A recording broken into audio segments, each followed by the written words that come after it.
नमस्कार, जय हिंद साथियों। स्वागत है सर्वविद्या जी के जीएस भागलपुर के इस यूट्यूब चैनल पर और पॉकेट जी के खान सर के इस एपिसोड में। साथियों, आज के इस वीडियो में हम लोग पढ़ेंगे विदेशी आक्रमण, भारत में जो होता है विदेशियों का आक्रमण, जिसमें इंडो यूनानी, ठीक है, इस सब के बारे में पढ़ेंगे। जो कि ठीक है आपका आईएसपी का, क्या आईएसपी के पढ़ेंगे, आईएसपी के, ठीक है, शक, पल्लव, कुषाण, इस सब के बारे में पढ़ेंगे। तो चलिए इंडो ग्रीक को स्टार्ट करते हैं। ठीक है, इंडो ग्रीक मतलब हिंद यूनानी जिसको बोलते हैं। तो विदेशी आक्रमणियों का भारत पर आक्रमण का क्रम जो हिंद यूनानी पहला है, फिर शक आए, फिर पल्लव आए, कुषाण आए, जिसको आईएसपी के हम लोग पढ़ते हैं। क्या पढ़ते हैं? आईएसपी के शॉर्ट रूप में पढ़ते हैं। और ये जो आने का कारण क्या रहा है इसको हम जानते हैं। बैक्टीरियाई शासकों के इतिहास में उसके सिक्कों का आधार पर लिखा जाता है। बैक्टीरियाई जो आए थे, ये सब बैक्टीरिया के थे, तो इसका जो इतिहास किसके, उसके सिक्का पर जो है, सिक्का के आधारित जिसका इतिहास लिखा गया। यूनानी वंश से दो शाखा थी। यूनान का जो है शाखा था दो को, एक था थियोमेडस था और एक था यूक्रिटाइड्स। ठीक है, वो दो को शाखा में विभाजित था, एक थियोमेडस था और एक यूक्रिटाइड्स था। और थियोमेडस शाखा जो संस्थापक डेमेट्रियस था। जो थियोमेडस था इस शाखा के संस्थापक कौन था? डेमेट्रियस थे, इसको याद रखेगा। ये प्राचीन शाखा है। इसकी राजधानी जो सियालकोट या फिर साकल या फिर सियालकोट था, किसका? तो डेमेट्रियस का। ठीक है, डेमेट्रियस का राजधानी, जिसको कि थियोमेडस शाखा के जो है डेमेट्रियस था, इसका राजधानी कहाँ था? सियालकोट या फिर साकल। ठीक है, डेमेट्रियस ने अपने पिता की स्मृति में थियोडेमिया नामक नगर बसाया था। थियोडेमिया, यूथीडेमिया, यहाँ पर जो है कुछ मिस्टेक हो गया साथियों। ठीक है, यूथीडेमिया नाम है। ठीक है, तो यूथीडेमिया नामक शहर नगर बसाया था। मिलन पदों नामक जो मिनंडर एवं बौद्ध भिक्षु नागसेन के साथ जो है वार्तालाप। यहाँ पर कुछ कहानी ऐसी आती है कि मिनंडर आता है जैन धर्म का शिक्षा लेने, लेकिन जो इसको जैन धर्म का बदला कर नागसेन ने क्या करता है, उसको बौद्ध धर्म का शिक्षा दे देता है और उसको अच्छा लगता है, वह बौद्ध धर्म को अपना लेता है। तो कहानी इस तरह से दोनों का जो वार्तालाप है मिलन पदों में है। ये दोनों का बातचीत जो है इसको बोलते हैं मिलन पदों। ठीक है, नागसेन और मिनंडर की बातचीत का चर्चा। आगे यूक्रेटाइड्स को यूनानी स्रोत में एशिया का संरक्षक कहा गया। तो यूक्रेटाइड्स को यूनानियों को कहा गया एशिया का संरक्षक। किसका? एशिया का संरक्षक कहा गया। भारत का सबसे पहले सोने के सिक्के यूनानियों ने ही जारी किया था। यहाँ पर जो सोने का सिक्का स्टार्ट किया था, यही यूनानी लोग जो है सबसे पहले सोने का सिक्का ढालने के लिए स्टार्ट किया था। किसने? यूनानी लोग ने। ये प्राचीन काल की बात हो रहा है। ठीक है, सबसे पहले जो स्टार्ट कर दिया था, तो किसने कर दिया था? तो यही आपका यूनानी लोग ने स्टार्ट कर दिया था। फिर सिक्कों पर राजाओं के चित्र के साथ लिखित परिपाटी के यूनानियों ने शुरू किया था। ये जो सिक्का पर जो है राजा के चित्र, लेखन, तिथि, ये सब स्टार्ट किया, यही यूनानी लोग स्टार्ट किया था। यूनानियों ने भारत को हेलेनिस्ट आर्ट कला, ये बहुत मोस्ट इंपॉर्टेंट सवाल बनता है। हेलेनिस्ट आर्ट्स क्या बोलते हैं? यूनानियों ने भारतीयों को हेलेनिस्ट आर्ट से परिचित करा, जिसको बाद में जो गंधार के रूप में जानते हैं। ठीक है, गंधार शैली के रूप जो हेलेनिस्ट आर्ट होता है, हेलेनिस्ट आर्ट, उसको जो है गंधार के रूप में हम लोग बाद में इसको जानते हैं। नोट, गार्गी संहिता के अनुसार भारत ज्योतिष शास्त्र के लिए हमेशा यूनानी को ऋणी रहेगा। ज्योतिष शास्त्र जो हम लोग हस्तरेखा वाला बात करते हैं, ज्योतिष शास्त्र की बात करते हैं, ये सब जो है किससे रहेगा? तो हम लोग जो यूनानियों से सीखे, यूनानियों का ऋणी इसलिए रहेगा। गार्गी संहिता में ऐसा बात कहता है। सप्ताह का प्रचलन भी यूनानियों ने स्टार्ट किया था। सप्ताह जो 7 दिन देते हैं, Sunday, Monday, Tuesday, Wednesday, Thursday, Friday, Saturday, ये सब जो है किसने स्टार्ट किया था? तो ये सब भी आपको जो है यूनानियों के द्वारा किया गया था। भारतीय नाट्य कला का मतलब भारतीय नाटकों पर यूनानियों को प्रभाव पड़ा और विकास हुआ। रंगमंच पर्दे को यवनिका बोलते हैं। ठीक है, यवनिका बोलते हैं।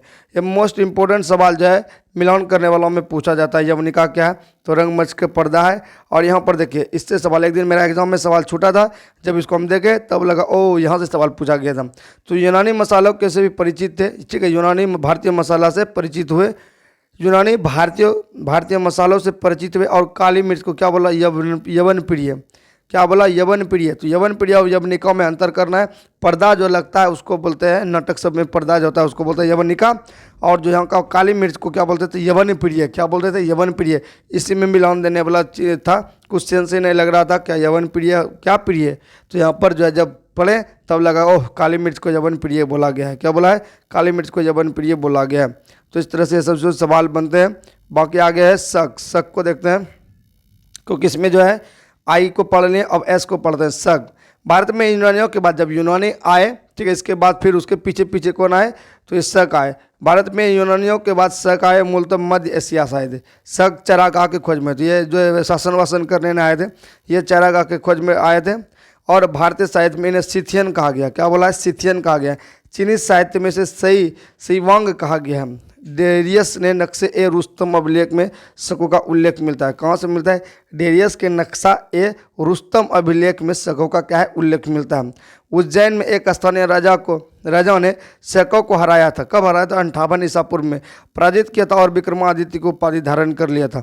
जब ये 58 ईसा पूर्व में हराया तो यहाँ पर जो क्या कर लेगा, यहाँ 57 कभी कभी 58 दोनों रहता है, ठीक है। तो शकों ने भारत में सत्ता शासन 5 केंद्रों में स्थापित कर लिया था। शकों को सबसे जो प्रतापी राजा था रुद्रदमन फर्स्ट था और वह संस्कृत का बड़ा प्रेमी था। क्या था? संस्कृत का प्रेमी था। चांदी के सिक्के शक विशेषताओं के शक शासकों की विशेषता है। शकों का विजय उपलक्ष्य 57 ईसा पूर्व में एक नया समृद्ध विक्रम संवत के नाम से स्टार्ट करता है। रुद्रदमन का जो जूनागढ़ अभिलेख है संस्कृत का पहला बड़ा अभिलेख है। भारत में पहला पल्लव शासक क्या था? माउस 90 ईसा पूर्व से लेकर 70 ईसा पूर्व तक पल्लवों का मूल स्थान ईरान था। ये पल्लव लोग जो है, यहाँ तो शक के बारे में थोड़ा सा जानकारी दिया है, ठीक है, जिससे क्वेश्चन बनते हैं, क्योंकि शक में मूल रूप से ये क्वेश्चन बनेगा 58 ईसा पूर्व में जो शक को पराजित किया था स्थानीय राजा ने, उसने विक्रमादित्य की उपाधि धारण किया था। और एक जो कैलेंडर चलाता है जिसको क्या बोलते हैं, तो यहाँ पर विक्रम संवत बोलते हैं। क्या बोलते हैं? विक्रम संवत। क्या बोलते हैं? विक्रम संवत बोलते हैं। ये सवाल बनता है। और बाकी जो है फिर जो है भारत में जो पल्लव आया, पल्लव कहाँ का था? ईरान का। पल्लव कहाँ था? ईरान का था। यही जबकि शक कहाँ का आया था? शक यूनान के बाद जो है मूलतः मध्य एशिया से, ठीक है। तो ये आपको ध्यान रखना है। अब देखिए पल्लव का जो है ज़्यादा विश्लेषण नहीं है, कुषाण का। कुषाण जो है बहुत इंपॉर्टेंट है, कुषाण को ध्यान से सुनिएगा। कुषाण को क्या करना है? ध्यान से सुनना है।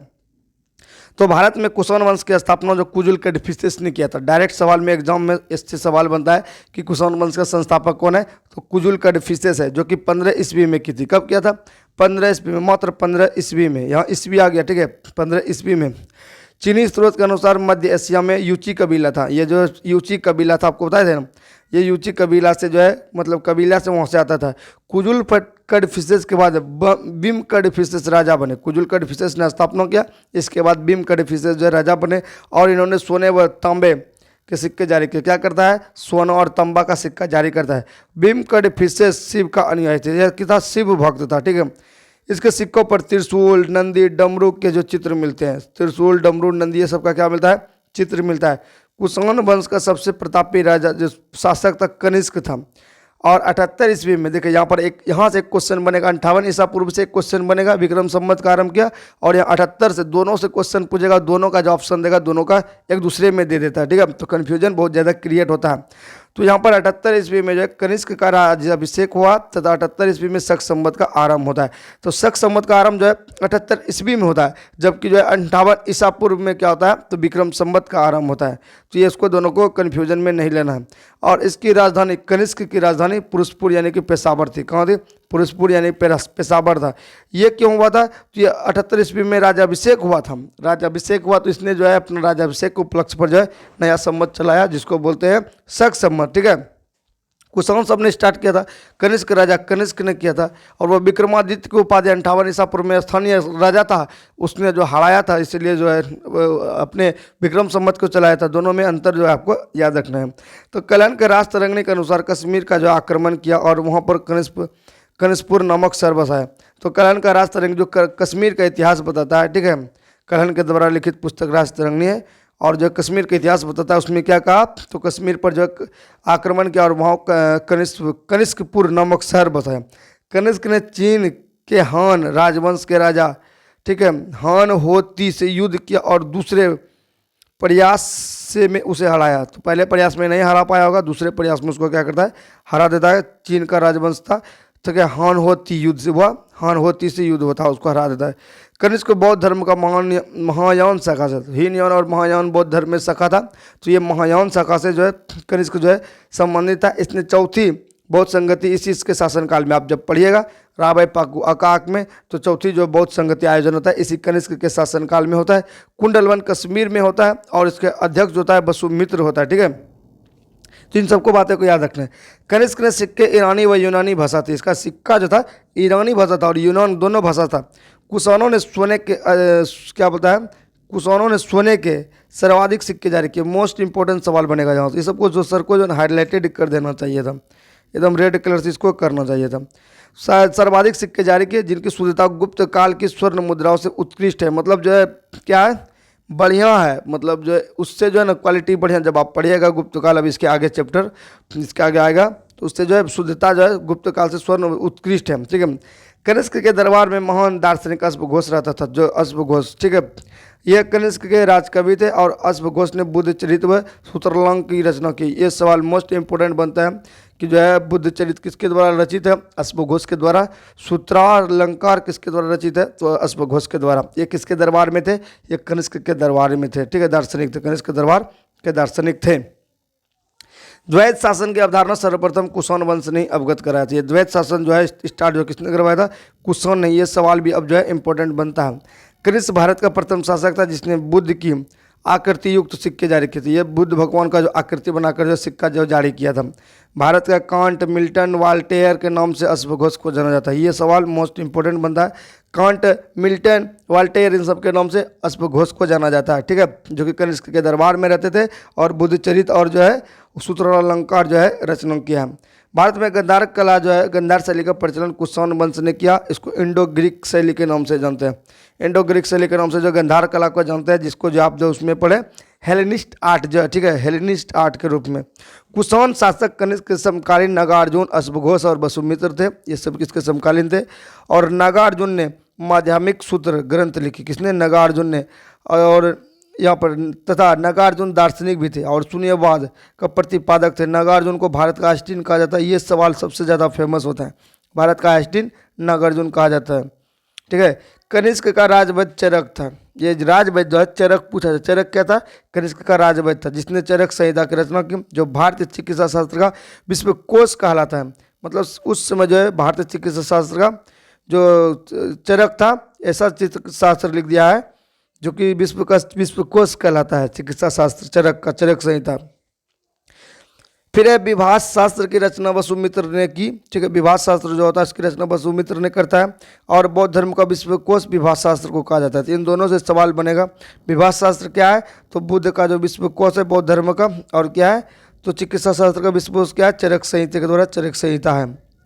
पृथ्वी द्वारा सूर्य की परिक्रमा करने लगाने वाला समय की गणना करने वाला भारतीय खगोल शास्त्री कौन है, भास्कराचार्य। पृथ्वी द्वारा सूर्य की परिक्रमा लगाने वाले समय की गणना करने वाले जो भारतीय खगोल शास्त्री है वो आपका भास्कराचार्य कौन है, भास्कराचार्य। कनिष्क की मृत्यु 102 ईस्वी में हो जाता है, ठीक है। हुसिका कनिष्क के उत्तराधिकारी है, ठीक है। हुविस्का जो है कनिष्क का उत्तराधिकारी बनता है। कुषाण वंश का अंतिम शासक वासुदेव है और वासुदेव शैव का मत है, ये शैव धर्म को मानने वाला है, ठीक है। और वासुदेव प्रथम, कनिष्क द्वितीय, वैशिष्ट कनिष्क तृतीय, हुसिका आदि कुषाण वंश के शासक थे। ये सब जो उसके बाद जो है द्वितीय तृतीय करके जो शासक बनते हैं। कनिष्क ने तक्षशिला में सिरकप नगर की स्थापना की थी। कहाँ पर, तक्षशिला में सिरकप नगर की स्थापना किसने किया था, कनिष्क ने किया था। सवाल ऐसा बनेगा।